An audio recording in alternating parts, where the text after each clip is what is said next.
But the problem is that the truths that all of us are fighting for are no longer as valued in our society as they once were. That's an understatement. What an arrogant and corrupt Washington elite right now is about to do is to substitute their own values for ours. They believe that social progress is generated here from the banks of the Potomac River and that they somehow have the solutions to the problems that our country faces. But what a lot of the people here don't seem to understand is that the values that we stand for, the truths that we have poured our life out for and have declared, they have instead declared war on marriage, on families, on fertility, and on faith. And I just want you to consider a few numbers that illustrate, like a fever on a sick patient, the effects that their values and their priorities have had on society. Now start with this number, 62%. That's the amount that the national debt has increased in the 4 years since Nancy Pelosi first took hold of her speaker's gavel. It took us 231 years to accumulate $8 trillion in debt, and it took us just 4 more years to accumulate another $6 trillion. Now, for all of you there today, that mountain of debt is an immoral burden on future generations, and it's one that they never voted on and they never consented to. It's the ultimate, I think, in taxation without representation and is bred from an obligation without consideration.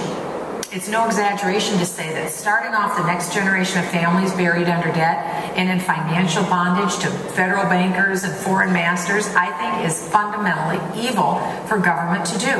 Which brings me to another set of figures, 13%. That's the 1-year rise in cohabitating couples. From 1 year to the next, we had a 13% increase in the number of couples that are cohabitating. Many are discouraged from marriage by an underperforming economy. 41. That's the percent of births today to single mothers after 40 years of abortion on demand and millions in spending to reduce the number of unwanted pregnancies. And then there's one number that's almost too painful to report. That's 52,008,665. I give you the exact number because that is the number of abortions that we have seen in the United States since 1973. And I give you the exact number because it is my opinion that every life counts, because every life is made in the image and likeness of a holy God. And I will never tire in my struggle to protect every child's life from conception until natural death. And so let me give you one last set of figures. It is 6,000. That's how many pages of new rules have already been generated by this monstrosity called Obamacare. And another figure, 105 billion. That's the fiscal booby trap that was embedded into the Obamacare bill. 105 billion in stealth appropriations and fund transfers over the next 9 years. It's really like a series of post-dated checks that President Obama can cash every year to implement the failed program known as Obamacare. They knew that we couldn't repeal Obamacare if the Republicans took over the House. They knew we could only defund it. So they decided to pre-fund it. The only thing is they forgot to tell you that they put $105 billion in the bill. And of course, they didn't give the bill to Congress until the last couple of hours before we were going to vote on it. That's why they said, hurry, hurry, hurry, we've got to pass this bill. And that's why no one could possibly read these bills before we were called to vote on them. That's why you're so important. In fact, I think that Obamacare is the ultimate example of the corruption and the arrogance here in Washington. It's one of the most anti-family pieces of legislation ever. And for the first time, it will have legalized abortion funding in it. And it's also the leading edge of a movement to take away decisions and choices that belong to you and to your family. Things like who your doctor is, what your level of insurance will be, what treatment is best for you, whether you'll take a red pill or a blue pill or how much or when to eat, and even when to live and die. That's why Obamacare, I think, is the ultimate power grab for the people here in Washington, with unrestrained grants of power and virtually unrestricted sources of cash.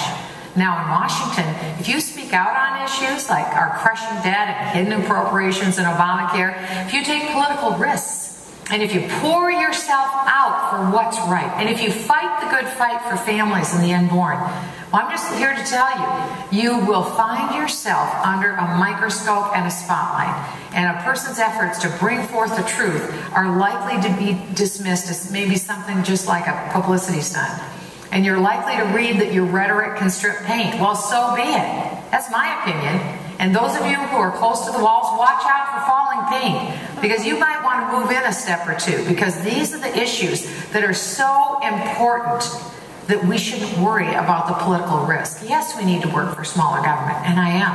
Yes, we need to fight for lower taxes. As a former federal tax lawyer and a person who started and created 50 jobs in my state, I believe that we need less taxes and less regulation.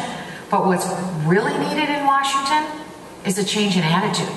And it's changed from the point of view that says that all answers can be found here in big government programs in their creed. Because what we have learned is that big government is not the solution to our problems.